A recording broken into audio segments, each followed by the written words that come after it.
Welcome back to the Take a Sip podcast. I'm Tito. And I'm Leche.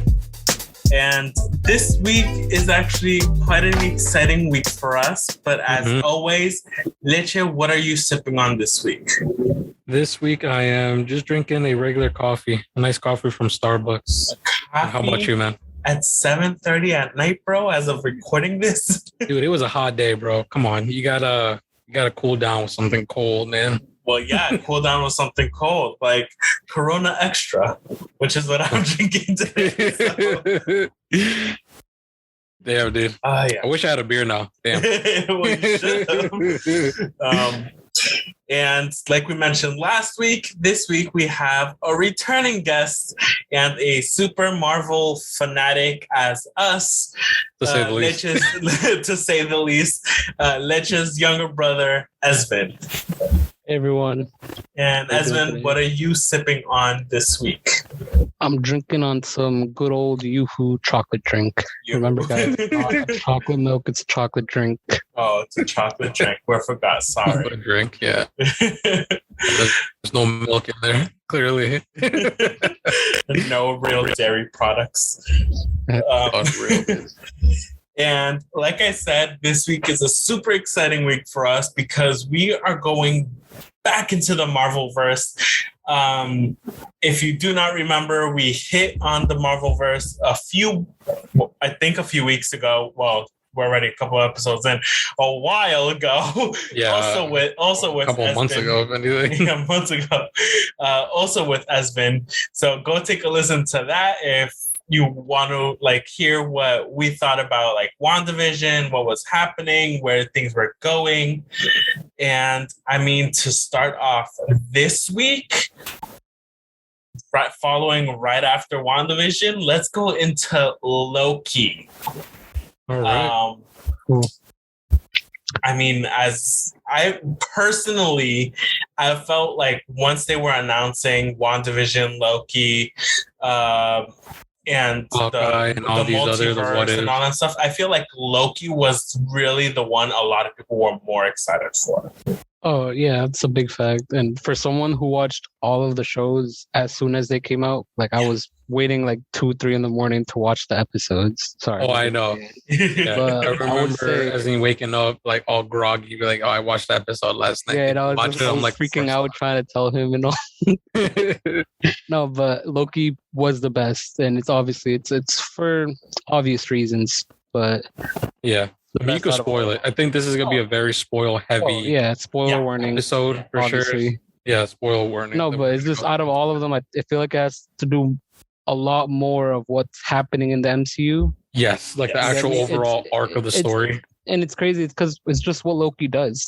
He always has something. Yeah. If it wasn't for him, we wouldn't have had Infinity War. Now we have the multiverse. So I know that's nuts to even think about.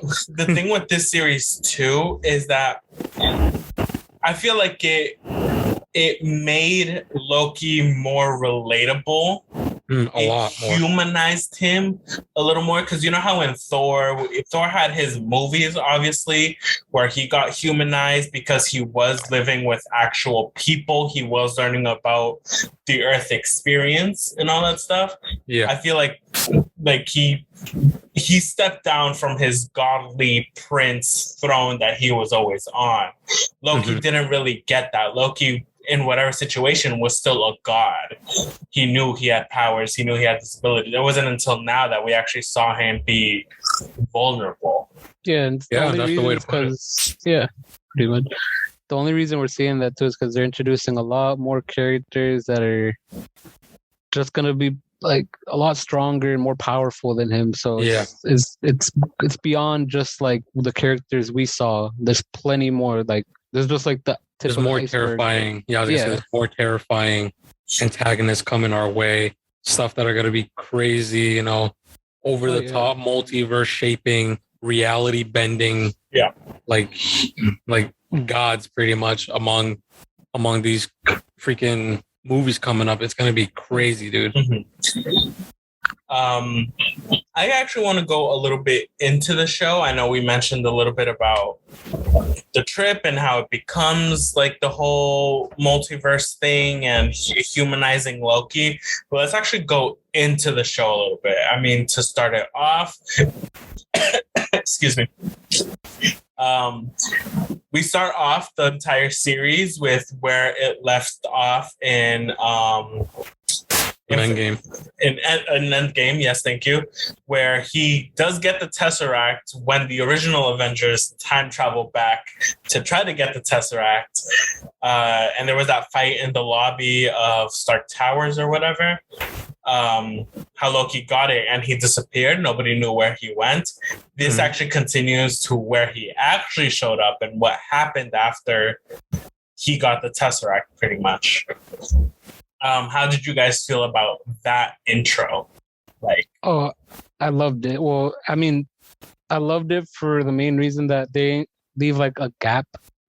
You get me? So like they kind of filled in the gap. Yeah. So like we knew exactly what happened, why he was, why he disappeared, and like where he actually went.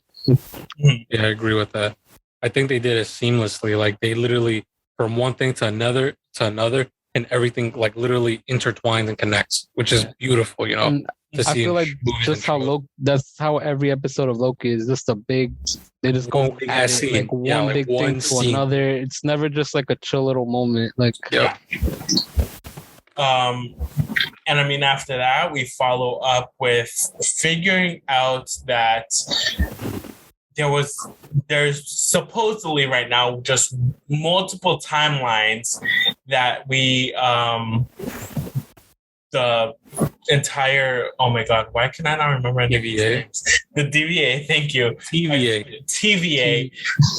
You guys are gonna have to fill in a lot of these blinks for me because I'm bad with names, but I know what's happening. I wasn't here to correct you. So the TVA is, I guess, this made organization to try to keep the timeline and time and space in a set order. Quote unquote set order. Thank you. And I mean, Loki, by grabbing the Tesseract, tries to leave that set timeline and time space. So the TVA catches him and tries to correct the timeline. How did you guys first originally feel about the TVA, seeing like this is pretty much what they do to like keep it order, I guess?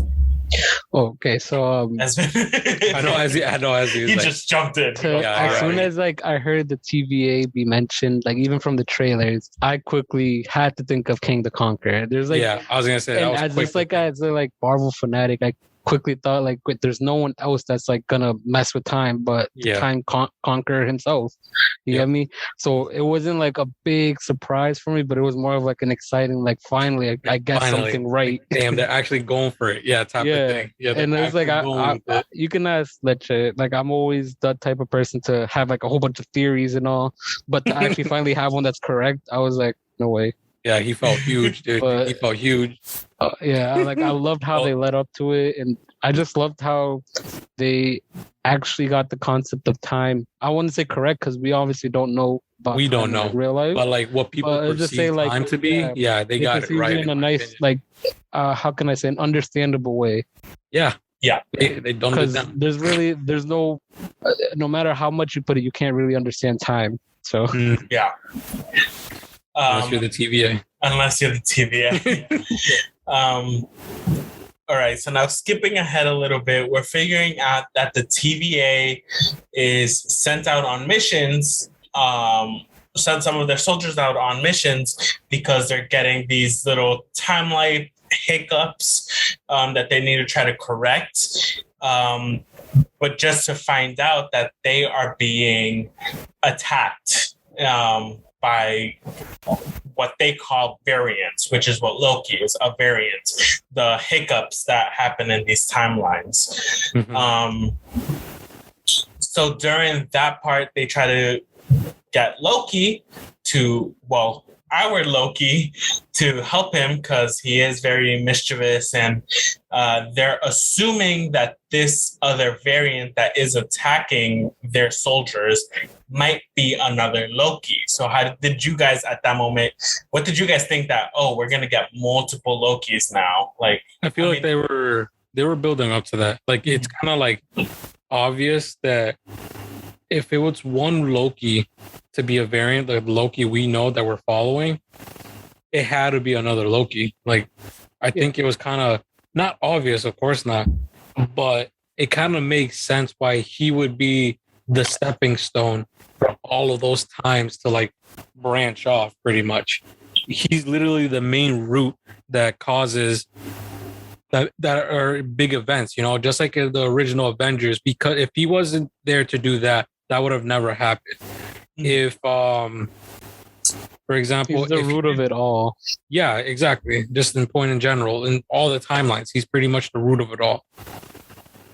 So it kind of made sense. And it's not even just Loki himself. It's like the variants of Loki. Because that's what, yeah, exactly. At the end of like the Loki series, it's not our Loki that ends up doing the bad thing. Yeah. You get me? Uh-huh. Which leads up to, I mean, so we're going to go through this pretty quick because the whole entire season is only 6 episodes. So that's why I'm trying to push forward a little bit. Oh, yeah, you're good. You're good. So as we find out, once people get the Lokis or the variants get captured, they are hit with these wands by the TVA that they called pruning, just to find out that once you are pruned, you are sent to this alternate time-space dimension that isn't really affected by anything. It's more of just like a big dumpster area where... You're all correct, Tito. It's the end of all time. As he knows the name of this report. It's the end of all time. It's the end of all time. Thank you. Yeah, so it's literally like at the end of time. So it's like, it's not in our perspective beings. We wouldn't be able to know about that unless we're there, obviously. So I know, which is why we got him for this. So at the end of time, this is where they end up, and we actually meet a few other Lokis that were also major variants. He has some speculation on a couple of them. So the first main Loki we meet is the young kid. I mean, I don't really know what to call him just by describing Kid what Loki. they look like. Kid Loki. Which I think, well, let me just say it. I feel like he's the one that's only going to have the good like future because he's in the comic books, in the Young Avengers, Kid Loki is part of that. You get me? Well, yeah, but... And that's something that for sure... So you think they're setting up for that? Well, it's not even that I think, it's just they are setting up for that. Like, the Hawkeye show that's coming out, it's literally based on Kate. We're going to see Kid Bishop, yeah. So it's not really based on him. It's based him turning his daughter into Hawkeye. Then we're going to have, like, Iron Lad or, like, Ironheart too, those series. We're going to have... Ant-Man's daughter too. She's supposed to be coming into like a version of Ant-Man, but like obviously younger. Yeah. So we're gonna be seeing a lot of things like that. So that's why I have like big hopes that Kid Loki, we're able to see him again. And he's like the most destructive Loki. He's the only one that was able to kill Thor. Which, damn it, you... Sorry, I was trying to get to that. It's all good. No, I mean, good thing he moved it forward, honestly. So as we moved it forward, so as we find out, Kid Loki is in this world because he killed Thor, which was not supposed to happen in his timeline, so he had to get corrected. Then we meet older Loki, which in his timeline, as we find out, he was able to create a...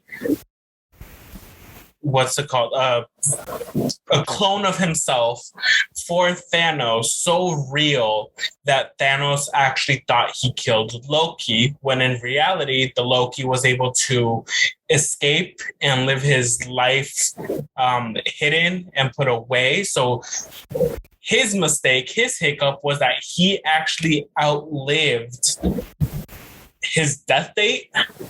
Yep. For the best word to put it. He technically outlived himself. He outlived himself. Yes. He was like meant to die. Yeah.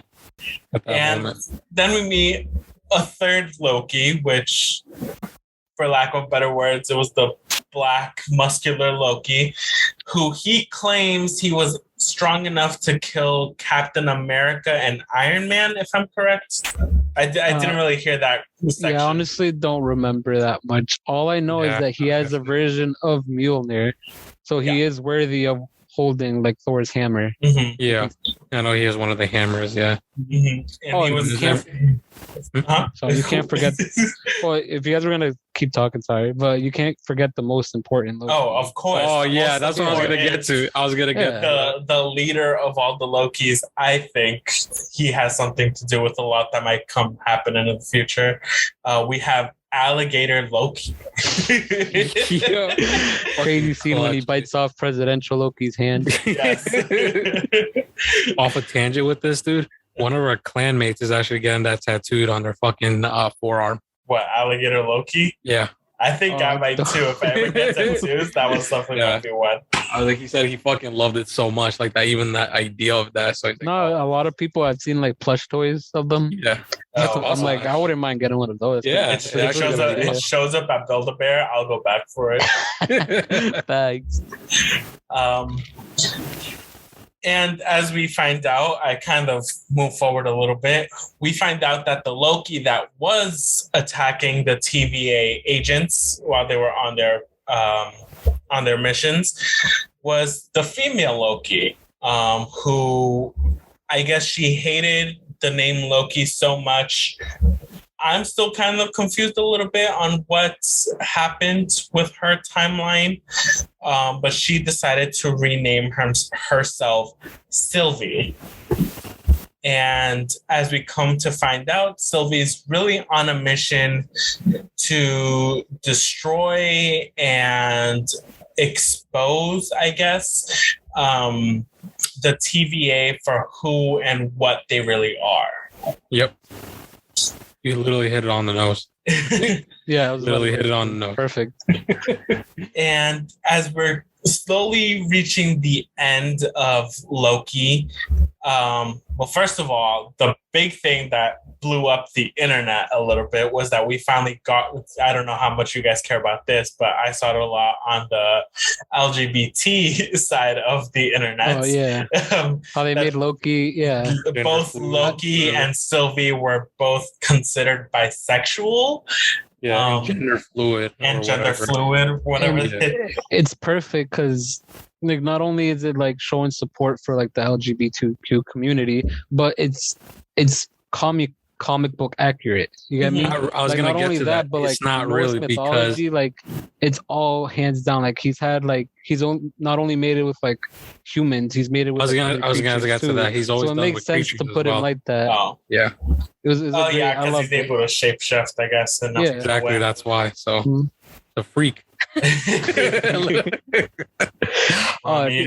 favorite part. You got it. Speaking about like love and shit like that. Sorry for my language, but I love when what's you know where you are.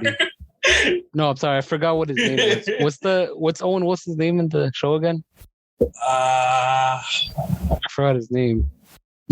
Why is it like, I forgot too now. It's like it's the tip of the tongue. It's like right there. Mobius. When Mobius captures Loki and he was like, "You really outdid yourself by falling in love with yourself." Like, he was like, "How that's the most narcissistic thing you could ever do." Yeah, like falling in love with yourself. Yo, that even that concept, dude, to even comprehend is kind of nuts if you think about it too. I'm like, wow, dude.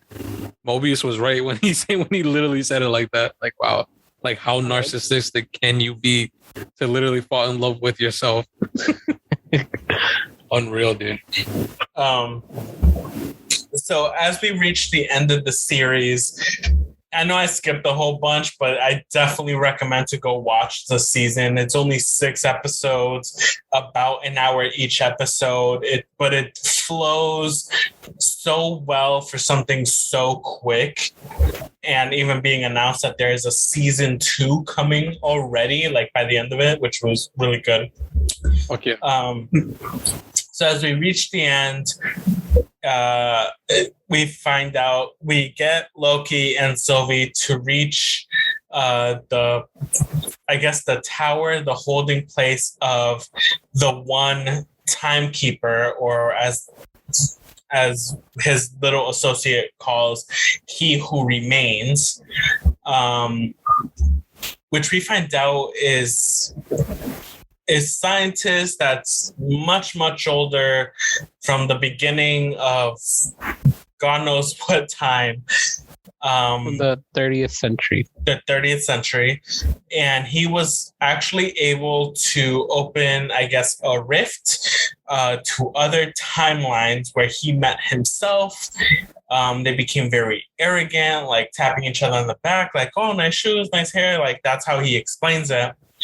But as always, opening so many timelines, you're eventually going to find those who are not pure of heart, who are more of the evil side. And I guess there was like a massive war against all of the multiverse. The multiverse world. War. And he was the one that remained, and he is the one keeping the timeline in check. But like he said, he is getting too old for a job that is meant for people or creatures that are much younger than him, which is why he actually kind of planned and knew that Loki and Sylvie were eventually gonna be in front of him. Yep. So he now gives them an option. They walk out, they live the lives they want to live or whatever, but the timeline event will split up and go into chaos, whereas we come to find out the multiverse. Or they agree to stay with him, and he will give them the power, the ability to create their own timelines while keeping the timeline in check and preventing crazy shit to happen further down. Well, preventing from him to ever coming, like the evil him to appear. Just to find out that Sylvie now backstabs Loki in a way, by pushing him through a portal back to the TVA, and she... Go.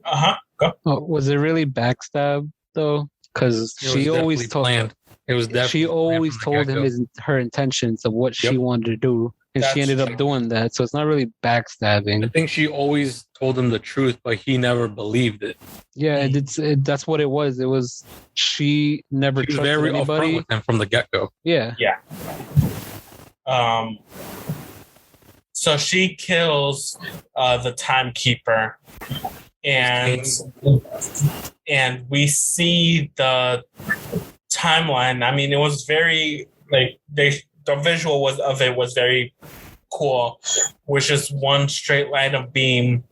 And as she kills the timekeeper, we start seeing the branches start coming out, start separating and weaving themselves into the multiverse that we will be seeing. That actually happens. Yeah, sorry, Tito, to interrupt you, but that actually happens a little bit before.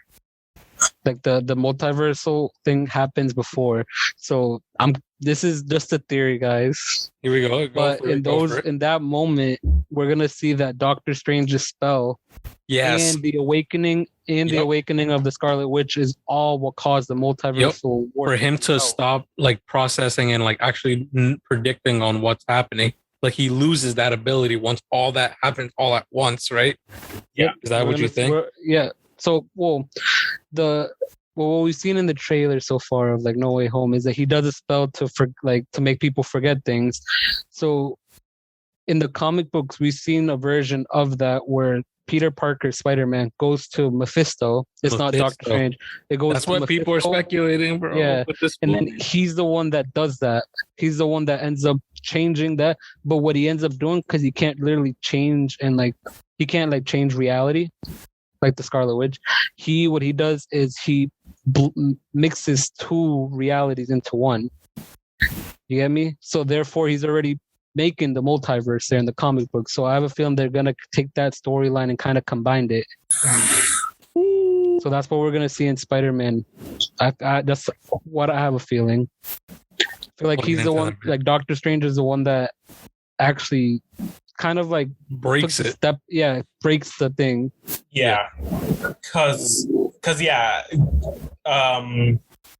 Doctor Strange does his magic for time, and when Scarlet Witch awakens, quote unquote, at the end of WandaVision, she is pretty much space because she recreated the space. So time and space, reality bending as well. Reality bending, like that, just created this something to I forgot. I mentioned it too, and I kind of fibbed. So the Scarlet Witch isn't Wanda isn't Scarlet Witch yet. We haven't seen the awakening of the Scarlet Witch. I think what we saw her in the last thing is the process of her becoming it. Yes, starting like her in that red bubble thing. Her getting the dark herself, hold. Like the book thing. Yep, she's basically got a hold of the dark hold, which will make her basically have all the powers of the Scarlet Witch. Yeah, all the powers. So that's what we're probably going to see in Doctor Strange too. For that. Ooh. Speculation City. Well, I mean, that's a for sure thing though, because we're gonna see her in that. Yeah, and of course by then she has to be the Scarlet Witch by the end of the movie. There's no doubt. Oh yeah. But yes, and as we're seeing that, even though the timekeeper himself is now dead or whatever, and Sylvie kills him.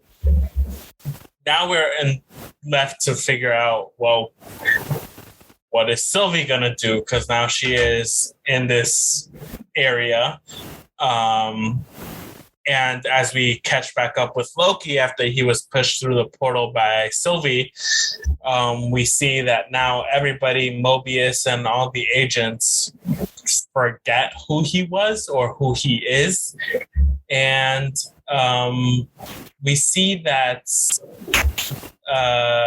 the main statue in the library has changed, and I didn't really get a good look at it, but wasn't it the timekeeper that we saw? That's King the Conqueror, bro. That's the actual bad guy.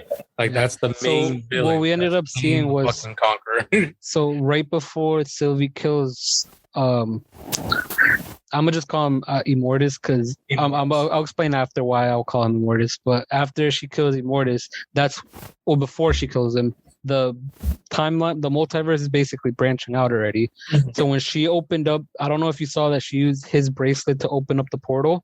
Yep. She basically opened up a portal anywhere, to any multiverse, to any basically universe. So what she did is she kicked him into a reality where King the Conqueror basically won, you can say.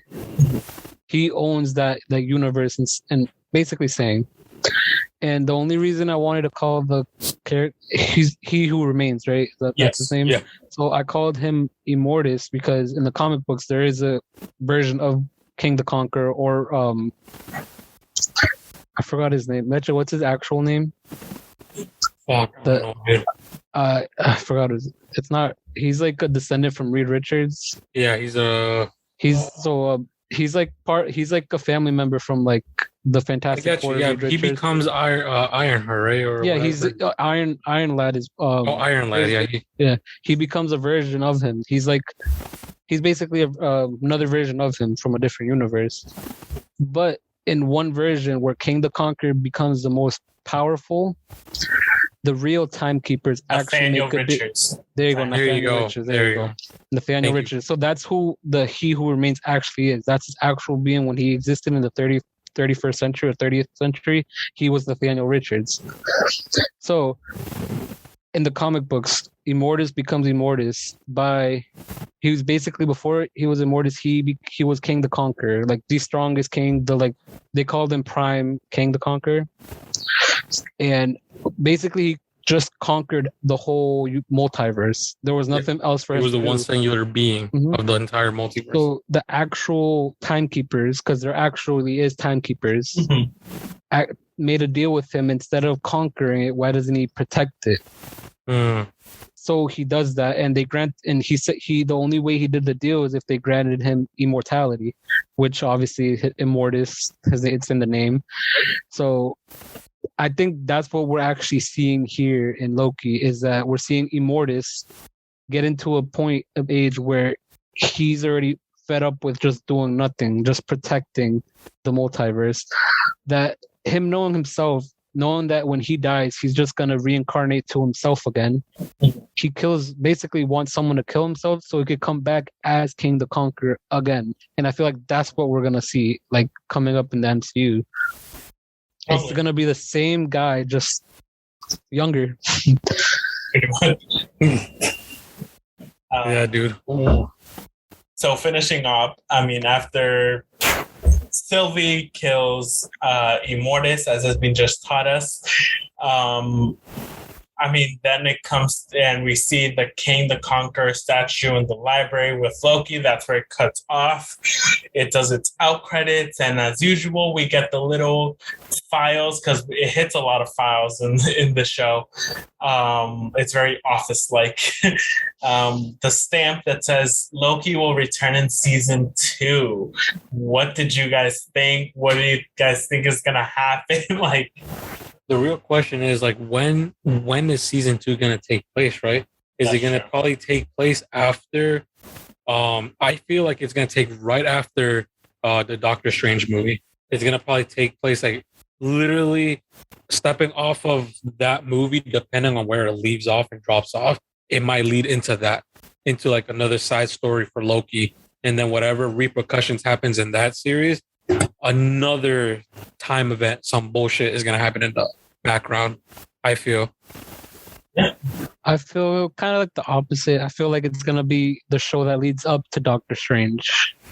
It's going to be something that, like, we're going to be able to, kind of like Loki's leading up to, like, everything else right now. Loki season 2 is going to lead up to Doctor Strange. It's going to kind of tell us a little bit more things, because obviously Spider-Man's we're going to have a lot of questions about it after, because we're going to see some parts of the multiverse happening already. So we're probably going to get to see what Loki does right after that happens. True. And then what Sylvie does too. And all that's going to lead up to Doctor Strange too, because there's also I think Marvel or Kevin Feige himself confirmed that Loki is going to make an appearance in Doctor Strange. Oh, okay. So, I mean, yeah, like you guys said it a lot. I think Esvin has the same idea as I did. I think we do get to see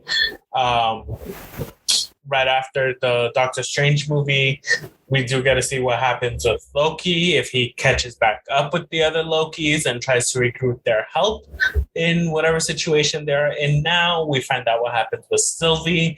I think there might be a little crossroads with WandaVision, with Wanda, on, like, they cross paths because he finds out she had a little fraction to do with what happened, or she might be able to bend reality back or whatever. I don't know. I feel like it's good that how they're just leaving all of this. We are seeing a lot of them cross paths, or where it could all come together in a way. I mean, I feel like the way to even think about this is just, there's so much speculation, and Marvel's doing a fantastic job on that, they are. in my opinion. Yeah. The anticipation, literally edge of your seat, rattling your head with tinfoil hats on. Be like, oh my God, what is going to happen, dude? Like, holy crap. Like, who knows, dude? Honestly, there's a lot of little details that they put, though. Exactly. So little subtle hints here and there, little nuggets here and there. Yeah. Yeah, I'm gonna give you guys a subtle hint that we're all gonna see that Doctor Strange is gonna be like a big movie. We're gonna see lots of things, right? We're gonna see Wanda. We're gonna see the 3 Spider-Mans probably, and we're gonna see Loki. And it all has to do with Nexus events and Nexus beings. We know that a Nexus event is when 2 variants fall in love. Okay, never mind. I'll get what you're meaning. I get what you're meaning. You got me nervous, Tito. So that is what is has happened in the Marvelverse. We'll take a little break right here, and between us anyways, and when we come back, we'll hit on what is to come or what is happening right now with Marvel. Yep, and what is it to look forward to. All right, so go take a leak, go drop a deuce, and see you guys in a second. All right. Deuce. All right, and we're back. So next off, what we're gonna hit, we already hit on the past with Loki, and now why don't we talk about our current present, which is the What If series that followed up Loki. To my knowledge, Leche has watched the first 2 episodes. I have watched the first 2 episodes, and I think Esvin has only watched the second episode. He didn't watch the first one. But he's fine with us partially spoiling it for him. So like I said, at the time of this recording, none of us have watched the 3rd episode, but we have already heard some great things from those people who have. They just haven't spoiled anything for us. So let's get right into it. The first episode that comes out is the What If Steve Rogers was not the one that got the dosage to become Captain America, but instead it was Peggy Carter. Peggy Carter, thank you. And we see the whole process of her and becoming Captain Carter. Captain And the differences from Steve and Peggy. So, I mean, we'll go to Leche. Leche, what did you think of the episode? Like, what surprised you about it? I mean, just like the whole process, I'm like, oh man, yeah, this would change a lot of things. Just like, not only that, but like the back history of, you know, the Captain Mantle and stuff like that. I think it was a good episode. Don't get me wrong, but it was the pilot episode, is the first episode, so there was like a lot of other stuff. I feel like that's more anticipated than this one. Yeah, and there's nothing wrong with this episode. It was still good. Don't get me wrong, or anything like that. But I feel like this is one of their lower tier stories, and of course, I think Peggy Carter coming as I forgot what they called her inside the show already. God damn it. It's not. She's not Captain America. She's Captain Carter. Captain Carter. Captain Carter. There you go. I was gonna say like fuck. I forgot the name already. Damn it. But yeah, I think like I know Esvin was talking about earlier about, you know, the multiverse and stuff like that. So maybe some of these stories, some of these little snippets of these what if storylines might actually be in tangent with the whole multiverse thing that's coming up inside the MCU. So it would be nice to see like a little Easter egg of her existence, you know, of the actual MCU. Mm-hmm. It'll be pretty interesting to see that. I mean, what I think it actually does. I think that's what exactly this is gonna lead to. Because, I mean, obviously we don't have our regular Steve Rogers anymore. It is now the Falcon as the captain. We still have our own Bucky, you get me? So I think that might be like a little thing, like if, depending on the next giant antagonist that's coming down the MCU line, they're gonna need the extra help, you got me? And we already saw that Doctor Strange and all the other time lords is what I could call them. Oh, wrong. Could all just like transport and help all these different worlds pretty much come together, as we saw in Endgame. Yep. So seeing something like that might also come into play coming into the multiverse. I mean, that would be exciting. Even Doctor Strange expanding his powers, not just from place to place, but from time to time or something. I mean, you saw it, like the change from like the actual Doctor Strange movie to when he reappeared in Infinity War and Endgame. his power increased substantially, dude. Mhm. Like he's using magic like without even waving hand signs, you know, like throwing gang signs and shit. Gang signs. And Esvin, I know you're a big comic buff, as we've already heard from this episode and the last episode you were on. I mean, what do you think about the whole Peggy Carter instead of Steve Rogers becoming the captain? I think it's a pretty good, like a dope idea, to be honest, because what I've seen, like, because I have seen like how do we say, like reviews of the the episode and all, yeah, recaps. There you go, recaps of the episode, and it was really a small change. It wasn't really like something it wasn't just a one small thing that change, happened. but yeah, it made like Steve Rogers ended up technically becoming Iron Man, if you can see it that way. Yeah. Or like the Ironmonger or something like that. So I thought that was pretty dope to see, and it's because he got shot, right? He got shot. No, he didn't get. The explosion was what kind of left him partially paralyzed. I don't think it was the exact bullet. I thought he got shot because... No, it was during the explosion from the beginning of the episode. Oh, yeah. Yeah, he was about to get the dosage. The explosion happened. He got blown out and hurt pretty much. And as they were yelling at him to get back into the pod, Peggy was yelling, he can't even walk. So she jumped in and Stark pulled the lever.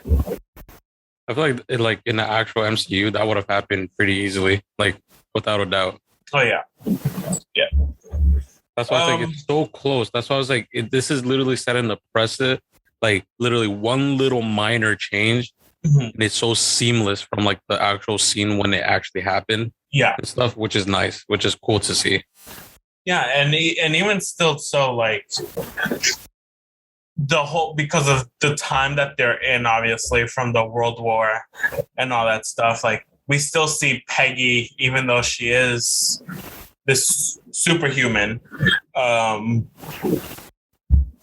she's still dealing with feminism, misogynism, and like even though she's not American, she's technically English.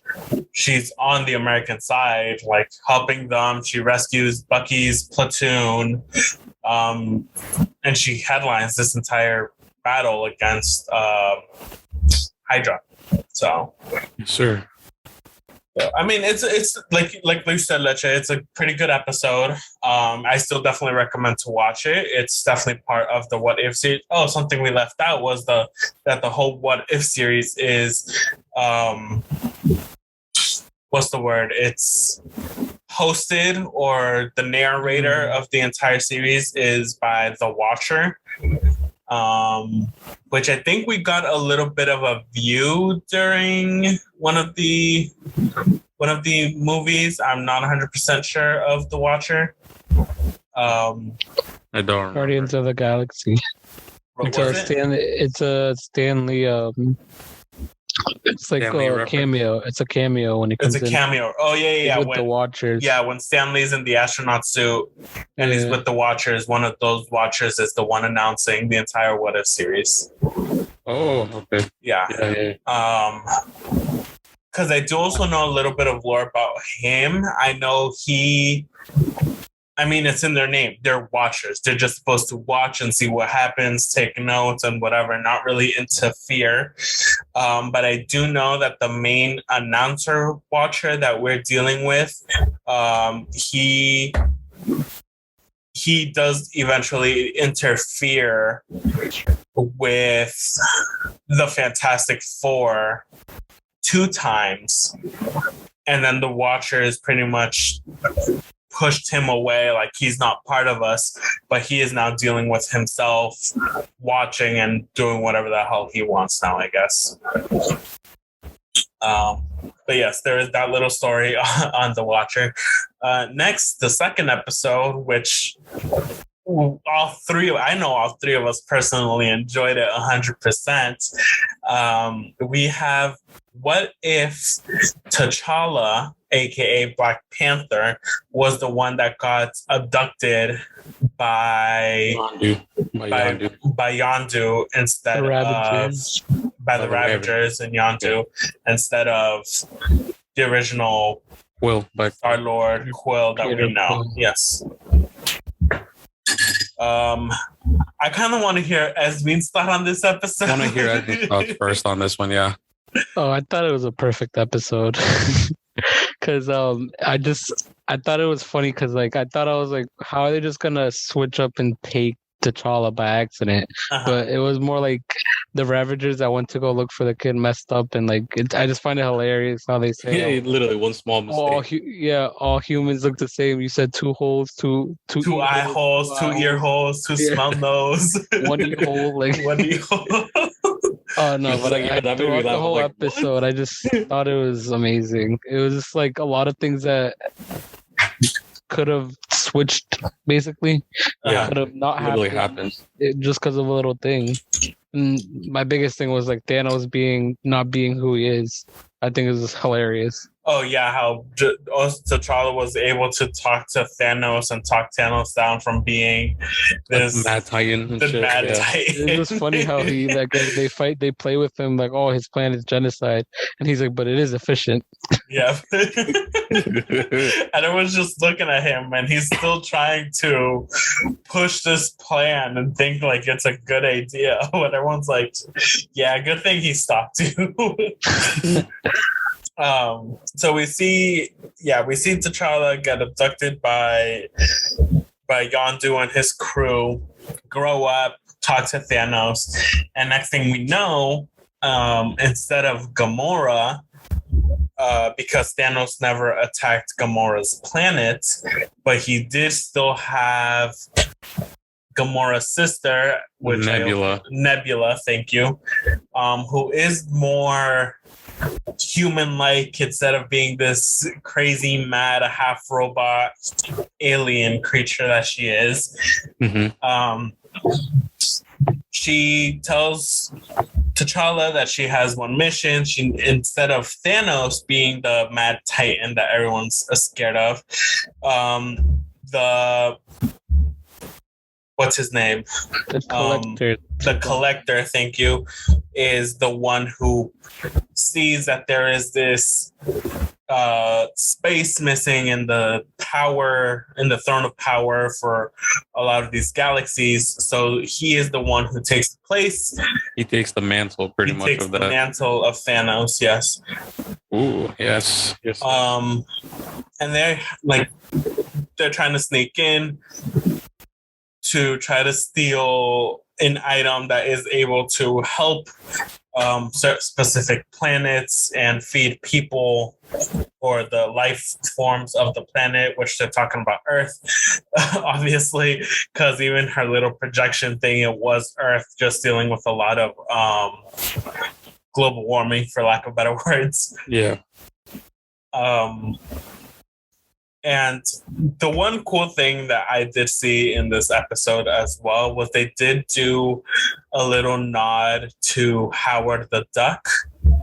Oh, yeah. If you are not familiar with, Howard the Duck is technically the first superhero movie that Marvel did put out. Not from the Marvel Cinematic Universe like we know of the Avengers, just a standalone Howard the Duck superhero film. So there was a little. That was back in the 70s or 80s, right? I think it's 70s. It might be 70s because that movie did not age well for sure, like to say the least.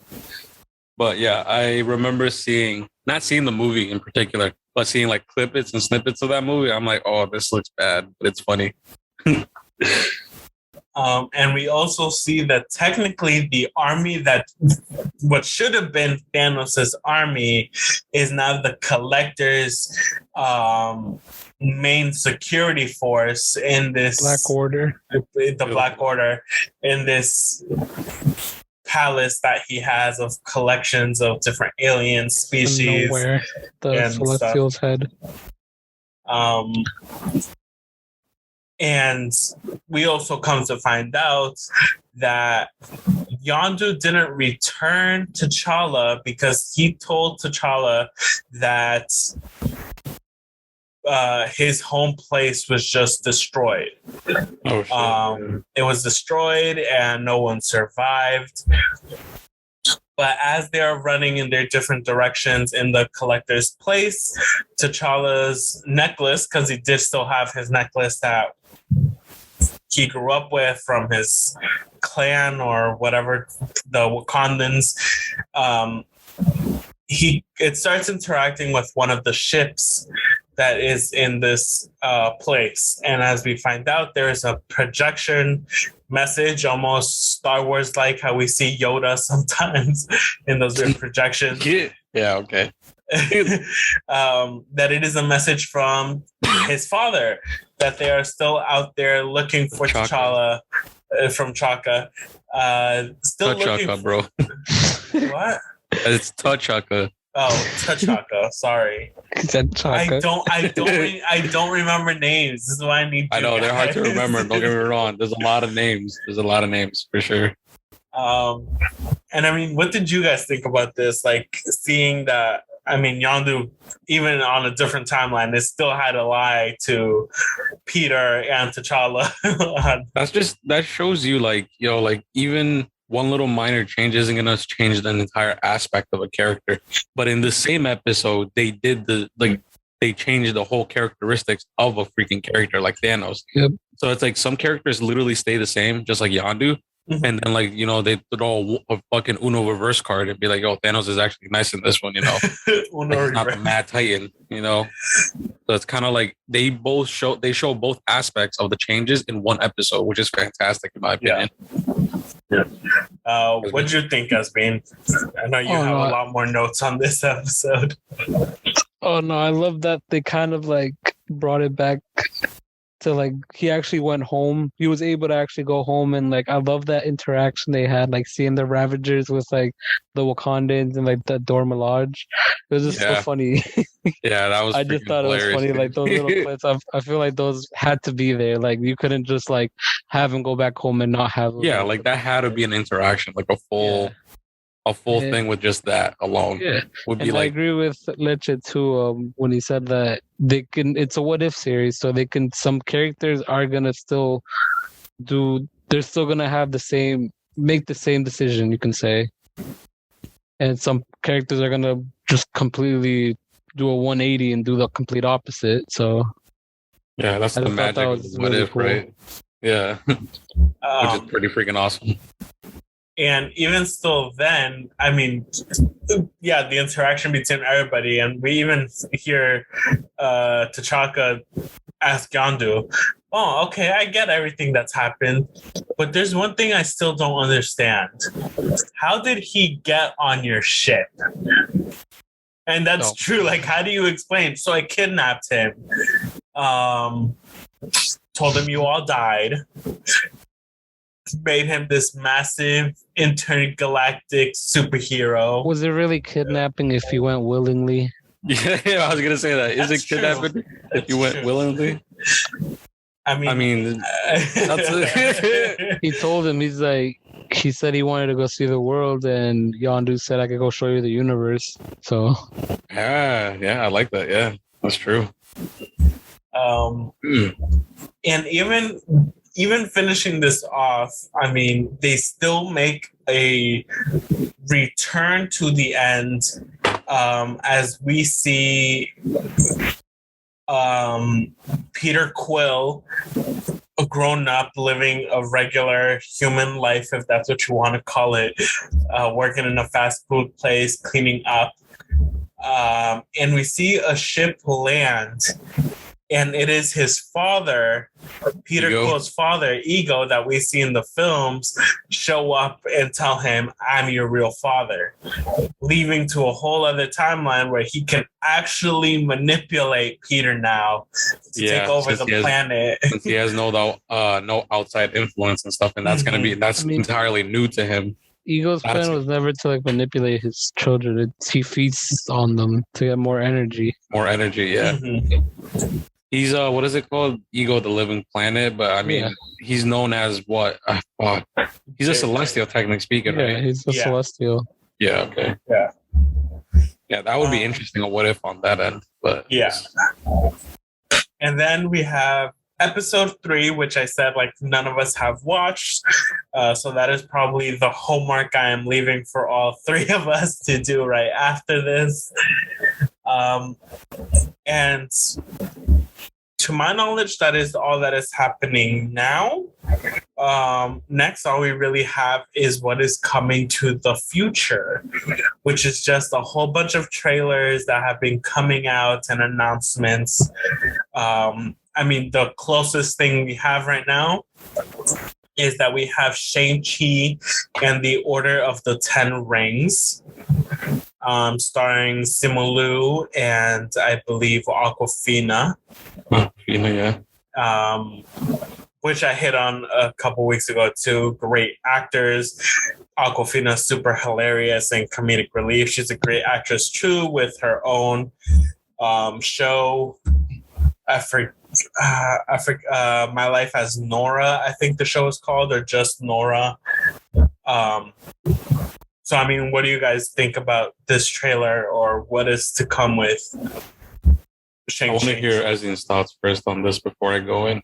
Oh, what I'm excited for, like, I'm super excited for this movie. So, like, I'm just excited for, like, the future of the MCU. Yeah. And I feel like what I'm excited for most for him is to see where he's going to fit in the MCU. I know, like, they're starting to branch out his own story, but at the end of the day, we know he's going to end up, like, tying into the major. Yeah, tying into, like, a major story. Yeah. So I want to see, like, who... Like, if we're gonna see any characters, like any superheroes other than like Shang-Chi and any other new ones, if we're gonna see any old ones, because obviously we saw in the trailer, we saw Abomination, and it looks like he's fighting Wong, but you can't really say it's Wong because like you can't really picturally like perfectly say it's him and shit, but. I know you mentioned Wong, but I think isn't it also the Mandarin? That's the bad guy. That's his. Mandarin's the bad guy. Yeah, okay. Wong's like Doctor Strange's assistant. Yeah, like assistant. Oh, okay. Wong is that. He looks like he's fighting the Abomination in like one of the trailers. Well, it might not be Wong, but it's def 100% like a sorcerer from like. Yeah, from the actual thing. Like it's an actual sorcerer. Yeah. Yeah, I'm definitely interested to see how this movie is going to get integrated to like the greater MCU story plot. Like, does this take place before the snap, after the snap? Like, does this take place years after the snap? Does this take in tangent with a new Spider-Man movie that's going to come out and stuff like that? Is it before? Like, where is this fitting into the main story plot? Is this like literally years before? Is this like when fucking even Tony Stark, before he even became, the mantle of Iron Man, like, where does this fit? Or are we gonna see it like right after the blip, like whenever everybody comes back? You get me? Exactly. I'm excited to see that, and like I think one thing I'm excited to look for. It's not really like I can't say 100% it's gonna be there, but we all know that in the first one, the Iron Man series, the Mandarin was always one of the big bads. Yep. And then we end up finding out that he was just lying. Yeah. And one of the actual, and he actually gets killed, like the fake Mandarin gets killed by someone, like one of the real Mandarins, like people. Mm-hmm. So like I feel like I want to see if they tie in that like Iron Man in any way. Iron Man 3. Yeah. You think it might be like a follow up to Iron Man 3, technically speaking? Like, I wouldn't necessarily say follow up, but I would like to see if they tie it in there. You get me? Because the references were there from that movie. Shang-Chi, we do see that Shang-Chi, his dad is the one that has like the rings already, so he's already gonna have. Yeah, he's the actual Mandarin. So we're gonna see if like obviously he's a lot old, so he's a lot older. He's gonna be like well in his 40s and all. I want to see if like he was alive during like when all of that Iron Man was happening. We might see some flashbacks. So I'm interested to see that, like how he actually got the 10 rings and the origins of the 10 rings too. Yeah.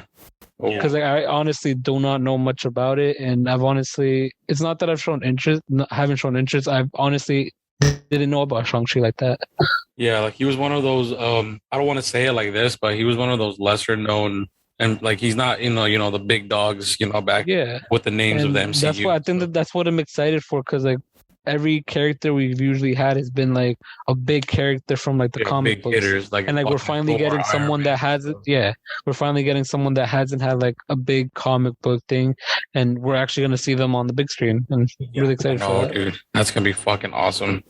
And correct me if I'm wrong, wasn't the Order of the Ten Rings the same people that kind of asked for Tony to get kidnapped in the first Iron Man? They had to do with that. That's what I'm saying. Like they were like technically like the bad guys from like the Iron Man series. Yeah, because like it all leads. They're like that terrorist group, quote unquote terrorist group. You know, so. Okay, so I mean, we already have its connection to where he falls, the beginning, anyways, of what we know of. So just expanding from that. And knowing me, guys, sorry for. Fine, go ahead. This is why we got you, bro. I'm gonna do this for every trailer we review, so it's gonna be a theory. City. Yep, speculation, a theory. So obviously, we see the Abomination, right? Mm-hmm. One person for sure we're probably going to see is General Ross. Yep. Yeah, that's almost guaranteed. Because he's the one that had like control over or possession over Abomination. Yep. So we're going to see what he's doing with him. So my thing is, I feel like one of the end credit scenes is going to be I forget her name, but did any of you watch the Falcon and Winter Soldier series? Yes. So do you remember at the end the lady that was recruiting John Walker?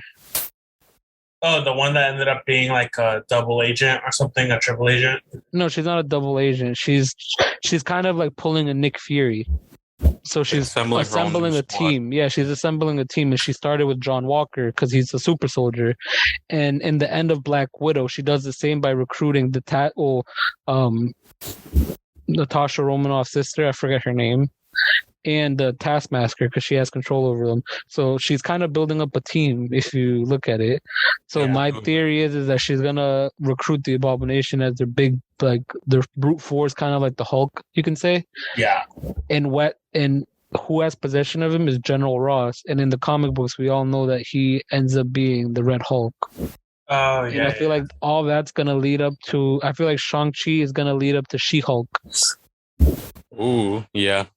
I feel like that's what we're going. I feel like we're going to see like a connection there, maybe, and a connection. And I hope we see is that there's a young Hulk in the comic books, and I forget his name, like the actual name of the Hulk, but he's a young Asian boy from like I forget if he's Chinese. I'm pretty sure he's Chinese, but he becomes the Hulk some way because he has like a blood transfusion, kind of similar to like how I don't think it's Bruce Banner because we're obviously gonna see She-Hulk first, so we're gonna see like a lot of things happening. So he's kind of like a version of the Hulk, but like a lot younger, and he has. He's kind of like a smart Hulk. He has like control over like the actual anger and stuff like that. Yeah, like he has control. Yeah, he has like the anger control and everything, and it's like he actually becomes part of the Young Avengers too in the comics. So I'll be kind of looking for little nods for that in the Shang-Chi and hopefully in like the upcoming movies. So I feel like it's all gonna lead up to like two things. We're end up gonna seeing either the Dark Avengers or the Thunderbolts. And we're also going to see processing them building up to the Young Avengers as well. Yeah. As we kind of talked about earlier. Well, I think it might be up to both of those things, two separate things. Oh, yeah. I think it's going to be two things. And I feel like they're kind of setting them for both of them to like fight each other. You get me? Yeah. So that'd be kind of perfect. It's kind of more like a grounded, more on Earth type thing to happen instead of it being like more of like an intergalactical thing, like universal thing. As we're seeing, like in the multiverse, because we're seeing more bigger beings like Doctor Strange, like the Scarlet Witch, all of like Loki, like all of these actual godly beings actually focusing on that. So we're gonna see more grounded things like on Earth and like through some things like that. Yeah, that'll definitely be interesting to see. Yeah, and the one you were thinking of was fuck, I just had her name. Something Carter. She was also a Carter. Peggy Carter. No, not Peggy. No, she's a niece. Sharon Carter. Sharon Carter. She was not Aaron Carter.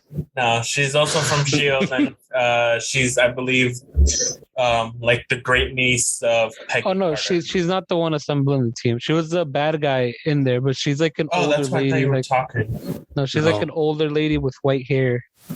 I know who. She's not like an old lady. She's like Amanda Waller, pretty much, for the DC universe, pretty much. Yeah, she's like Amanda Waller. And next up, we have the Eternals trailer, which, I mean, to start off, like, the cast of it seems so freaking good. We have Angelina Jolie.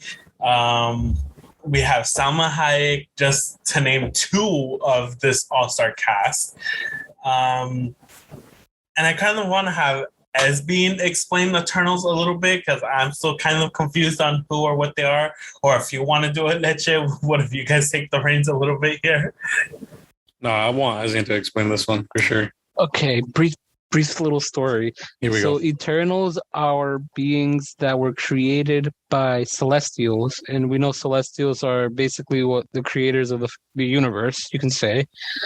You don't want to say like they're the gods of God, but they're up there of like the beings of like they created everything basically. So they created Eternals to protect humans like Earth from deviants. Deviants are basically Eternals that have a gene that makes them into like these monsters, and that's pretty much the story on like what that's like the main story of them. Something that is known too, which I'm interested if we're gonna see in the Eternals any flashbacks. Thanos is actually a deviant. He's also an Eternal. So that being said, he's an Eternal. That's why he's like a big being. That's why he's like a powerful being, you can say. Yeah. Yes. And that's why he is like, that's why he looks the way he looks too, because he also has that deviant gene that changes his look.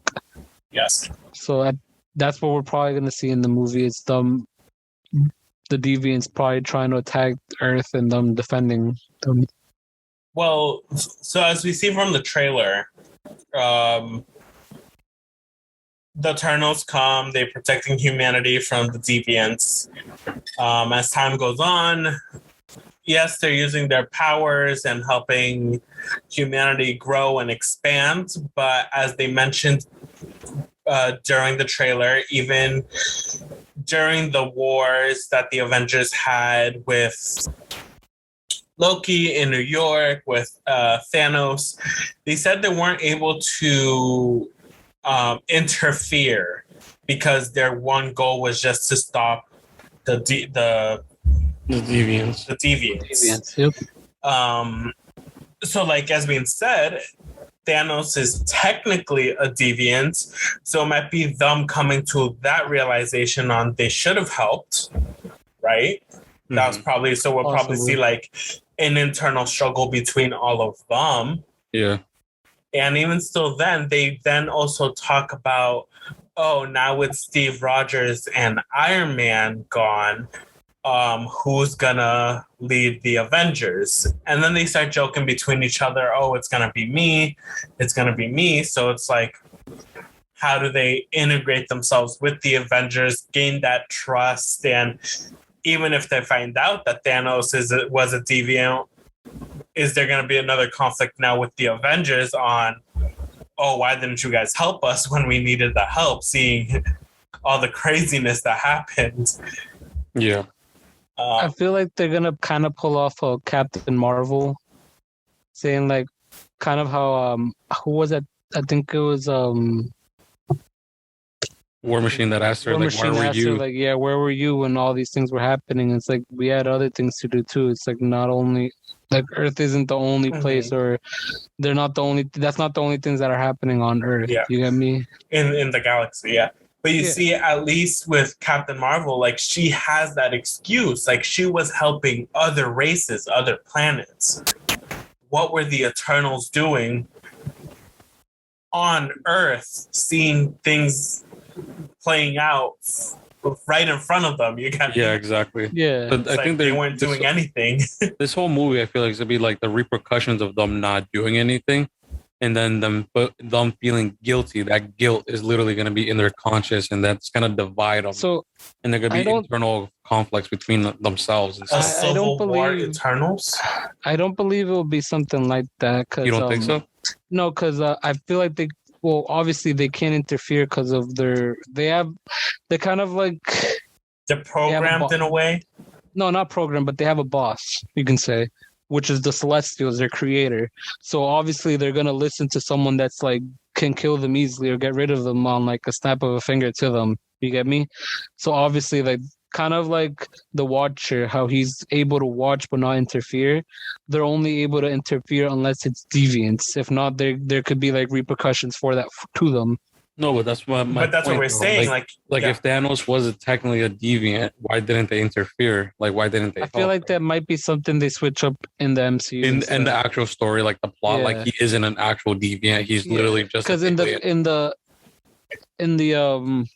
trailer they do say that they did know that that Thanos did happen. They obviously are aware of that happening. Yes.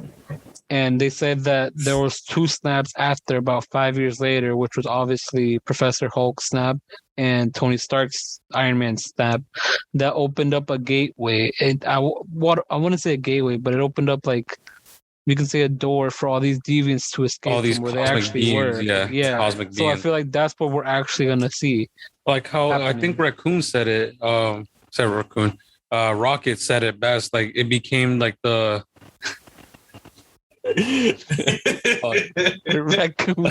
Raccoon said it. I mean, Rocket. Rocket Raccoon. Rocket Raccoon, dude. But Rocket said it best. Like Earth became literally ground zero for all these cosmic like energy to be released. So that's gonna be catching the attention of all these cosmic beings, all these otherworldly fucking gods and creatures literally coming to Earth and stuff. Yeah. That's a fact. I'm just excited to see how like these omnipotent beings are going to be introduced finally introduced into like the MCU, like the Celestials. I'm really excited to see them because in the commercial you literally see one of them holding a galaxy in their hands, which I think's insane. Like even the thought process of that, what the fuck, and not to bring it back to Destiny or whatever, but that you're like seeing the Eternals and just the way like their magical items like come to them or how they just glows. It kind of reminded me of the armor set for the recent Solstice armor for Destiny. So like the little lines of all the corners and shit. Yeah. Well, it did, but it does look so cool, and how even though it's just golden lines, how these things are just still strong enough to stab, block, return any fighting that we've seen during these trailers for the Eternals. Like they all have different powers. Yes. Yeah. And I know I forget all their names, but I know Salma Hayek's character. She's the leader of them. Mm-hmm. Yeah, she is. And right behind her is Icarus, which is like the guy. He's like the one that has like the laser beams in it. Yeah, the laser. Kind of looks like he kind of resembles Bucky. Yeah, he does a lot. I forget the actor's name, but I'm interested to see him because he has superpowers similar to Superman. I wouldn't say necessarily the same because it's really just like his ability to flight super. He's not supposed to be Sentry, is he?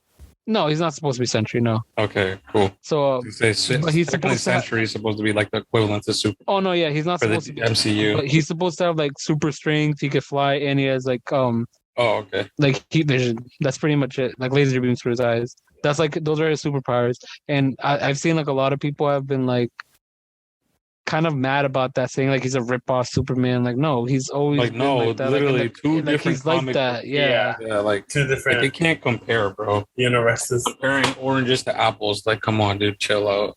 Someone who I am also excited to see he's also in the Eternals comic books, and he's a very big character in the Eternals. He's called the Black Knight. I don't know if you guys know. If you guys know who that is. Sounds familiar. He's rumored to. Okay, I forgot his name. What's any of you know Game of Thrones? Any Game of Thrones? Yeah, you know there's a character called like something Snow. Jon Snow. Yeah, him. You know that. I don't like. I know his last name. Like everybody. That actor, yeah. Yeah. So that actor, he's supposed to play the Black Knight, which he's supposed to be wielding like a. He's supposed to wield like armor, like a Black Knight, obviously, but it's all comes from like a sword that he finds, and he was in like that actor was he was basically confirmed to play him, and he was in the trailer. So I'm like very interested to see how he's gonna play. Like you want to see the actual like armor come to him and stuff like that. Yeah, and I want to see because I know he's a big part of the Avengers too in the comic book. So I know he's gonna be a big part of the Avengers coming up.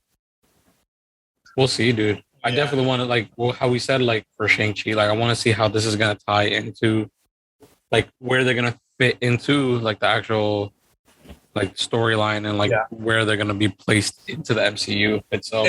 Especially with everything that we just spoke, because imagine we literally like with just a few minutes that we were here, we literally came up with 3 possible timelines that they could take with the Eternals. You got me? Shang-Chi, we kind of have an idea of where it's gonna go and what it might lead to, but with Eternals, we have internal conflict, external conflict with probably within that group themselves, and then the outside world, possibly with the Avengers or whatever higher altered beings that are controlling them. If they do decide to like humanize them. Timeline wise, we know like it's gonna be right after like Endgame, pretty much. No, I know that, but I'm saying like the way they lay out the story is still kind of a mystery. They're gonna show right. Yeah, like the greater timeline on like their story of the movie. Okay, that's what you mean. And I mean, moving on to our final trailer, unless you guys have something to add in right after. I mean, the trailer, a lot of people were pretty much waiting for it because we got that little teaser on Instagram from Tom Holland and Zendaya on like what the name for the next Spider-Man movie was gonna be. We have the trailer for Spider-Man No Way Home, which here we see the repercussions of what happened in Far From Home after the death of Mysterio, thank you. And now how Mysterio showed Spider-Man's true identity of being Peter. The repercussions of what happens then. Peter going to Doctor Strange to make a spell where Mysterio never pulled out his secret identity, and the repercussions of that. Because we see as Doctor Strange is doing the spell, Peter keeps talking and it's alternating with the spell that Strange is trying to pull off. Also, possibly, like we mentioned earlier, being the one of the minor reasons on the new multiverses that are coming up in the MCU verse. And the most exciting part of this was around the end, where we see not just one, but possibly 2 antagonists returning for this film. One of them being Doc Ock, Dr. Octopus, or however you guys want to call him, and possibly even seeing the Green Goblin come back, because all we did see was a green little bomb roll out into a bridge and explode. So obviously, like, yes, it's green. But there are many possible green antagonists that Spider-Man has. So, I mean, what are your guys' thoughts on this? So, Tito, what you forgot to mention was Doc Ock was Andre Molina's. The actor was Andre Molina. He was from the Sam Raimi trilogy. Yep. Yeah, so from the original Spider-Man trilogy. And the laugh we do get when the supposed Green Goblin pumpkin grenade we see that go up. It's definitely William Dafoe's Green Goblin as well. So that's very interesting to see that we're gonna see these characters come back. At least one of them for sure, for a fact. Yeah. We're gonna see them come back, and it's all because of this multiversal war that's gonna happen. Yes. And even so, then there has been the speculation of, okay, if there's this multiversal war, as you said, and Doc Ock and Green Goblin come in, there has been that speculation too of other Spider-Mans joining Tom Holland's Peter Parker in this timeline to fight these. It only makes it fair. Yes, it only makes it fair, but can you just imagine the original Tobey Maguire, yes, and even still like the Andrew Garfield Spider-Man, like so dope. That would be awesome to see. It would be awesome, but it's just so hard to wrap your mind around the idea of it too. I've also heard rumors that there's gonna be like mad bad guys in this one. Like we're gonna see like a shit ton. Obviously, we might see the Sinister Six. Like I was about to mention that. Yeah, we're gonna probably see them because we see references. Of course, we see freaking Doc Ock show up. We saw or heard the laugh of Willem Dafoe to be freaking Green Goblin. Supposedly in the trailer, you're able to see Scorpion. I don't know at one point where he showed up. Supposedly, so there's actually something like that. One of those guys. So there's like a big thing going on because it's just it's like a shadow you see, kind of. Yeah. So it's most likely going to be Scorpion just because they referenced him already in the end credit scene. Yep. But a lot of people have been like speculating it could also be Lizard Man from like the Andrew Garfield. Lizard Man would be good too. Because we're supposedly, right? We're supposed to see Electrode. Jamie Foxx's Electrode. Jamie Foxx's Electrode. So that's already what? And he is villains? You also do see him in the trailer. There's just one giant lightning bolt that comes down. Yeah. At some point as well, they said that we might see Rhino as well, like the Rhino from Andrew Garfield's series as well. And also Vulture's still lurking around. So there's your six. That's your six. And it's all gonna be. I feel like it's all gonna be led by Norman Osborn himself. Yep. The Green Goblin. The Green Goblin. And supposedly he's staying as one of the main antagonists, right? As well. Oh, I hope so. He's supposed to stay like as an actual guy, like one of the main villains of Spider-Man inside the actual like MCU and like a recurring bad guy, just like how Loki is for Thor and stuff. Yes. Yeah, this is one I definitely want to go into theaters with you guys and watch. Like, this one is like, we definitely don't want to miss out on this one. Definitely fucking not, dude. Fuck Disney Plus or whatever television streaming service we have. Like this, I want to go see to the theaters and see this shit. Yeah, yes, 100%, dude. I mean, just from this is the second trailer, first trailer, the first trailer. And there's already all of this happening in just a 3-minute trailer. Like, not even. Come on. It's crazy how much they stuffed in a little trailer, without spoiling the entire fucking thing. Mm-hmm. It's kind of amazing. Yeah. I want to hear your thoughts on this, right? That people have been speculating for the scene, when we get introduced to Doctor Strange, right? Supposedly he looks kind of off, right? He looks kind of strange. They're just the whole premise of how he is in that scene. People are speculating that might be Mysterio. No, or what's his name? Mephisto. Mephisto. There you go. Fuck. Why did I say Mysterio? So Mephisto. Yeah. I have heard some things. So that would actually be an insane theory. Like if it were to come true, because it would be comic accurate. Because that's actually kind of what happens in the comic books. Yeah. As I kind of mentioned yesterday earlier today. But yeah, it would be awesome to see that, like how, like if it was Mysterio, because he did kind of look off, and like the Sanctum did look a little like all frosted, all like snowy. But I feel like they're gonna just cover that up by saying, you remember Hulk, how he fell in? Yeah, they were never able to fix that, so it's the winter time in New York when that's happening. So they're probably gonna have that excuse of why it's so cold in there and all like that. Yeah, and there's mad snow. I don't know, man. But I feel like it would be awesome if it was Mephisto, dude. That would be. That would be awesome. I feel like what we're gonna end up seeing is how, obviously, the egotistical Tony Stark isn't around the MCU anymore. Yeah. So we're gonna need someone to kind of replace him, and that's gonna be Doctor Strange. So not technically, but in the upcoming Doctor Strange movie, we're gonna see his most powerful version already. Right. So we're gonna have to see him kind of mess up in the next few movies, and it's not gonna be like a mess up like, oh, I know I should have done better. It's gonna be more of, oh, I think I'm good enough. I should be able to do this. And I feel like that's what's going to happen in Spider-Man. Wong does warn him not to do the spell.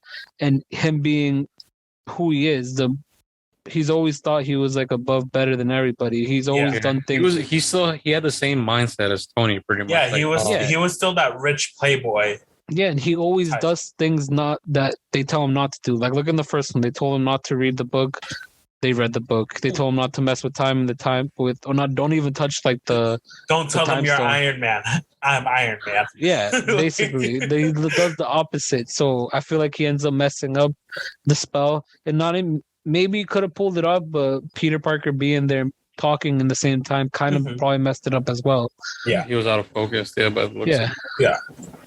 And he even after, like we see in the trailer, when the spell is complete and he pulls everything back together, he does look scared almost, or surprised, because he wasn't expecting that to happen when the spell was completed. So he probably did it, but it was just very, like as we said, because of Peter being there, just completely threw him out of concentration.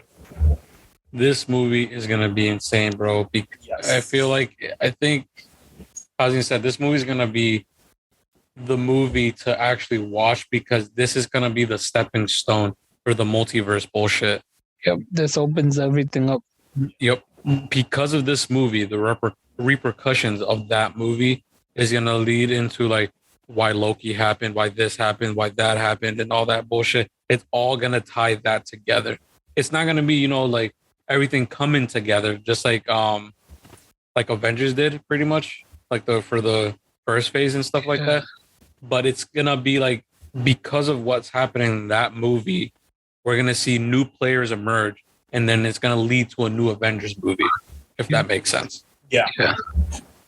And one cool thing that I also found about this trailer is just seeing all the different spider suits. We still have the Iron Spider suit that's Tony gave him back in Infinity War.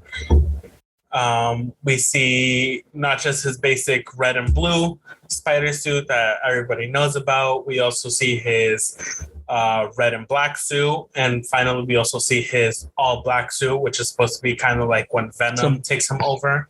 It's a black and gold suit for this movie. So it's supposed to be an enchanted suit by Doctor Strange himself.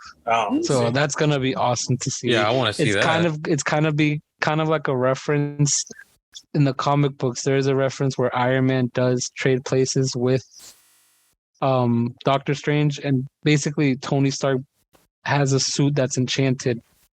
He basically becomes the Sorcerer Supreme and has like an armor suit that's enchanted as for like the Sorcerer Supreme. So I feel like it's gonna be kind of like a little nod to that. Yeah, it's having like another technology, Tony's technology and magic. Yep. Sorcery. I don't know. There's just a lot that's coming, a lot to expect, a lot of speculation. At this point, all we can really do is just wait and watch and see where they lead with all this. It sucks how long we have to wait, but man, I feel like the wait is going to be worth it if they play their cards right, for sure. Yeah, 100%. I mean, I think that's it, unless there's anything else you guys want to add very quickly. Esvin? No, I'm all set. No? Yeah, I'm all good too. Alrighty then. So, Esvin, where can people find you? You guys can find me on Instagram, EsvinAM, and on Twitter, EsvinM8. And pretty much that's where you guys can find me. Those are my social. socials. All right, Leche, where can people find you? People could always and continue finding me at Instagram at Leche Minuesta, or you guys could follow me on Twitch at TechnoFreak95. And as always, you guys can find me at One Alpha Penguin on Instagram and also on twitch.tv/One Alpha Penguin. Follow the podcast on Instagram at takeasip_pod, and even on youtube.com/takeasip. As always, the logos for the podcast are the same logos for all the social medias, all the websites. I will leave all the links down below to make it, or down below on the side, wherever you guys listen to. We're on Apple Music and Spotify, just to name two of the few.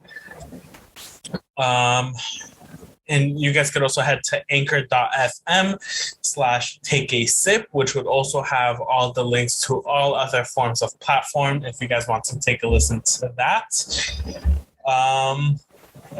And I think that is it. Thank you guys for listening.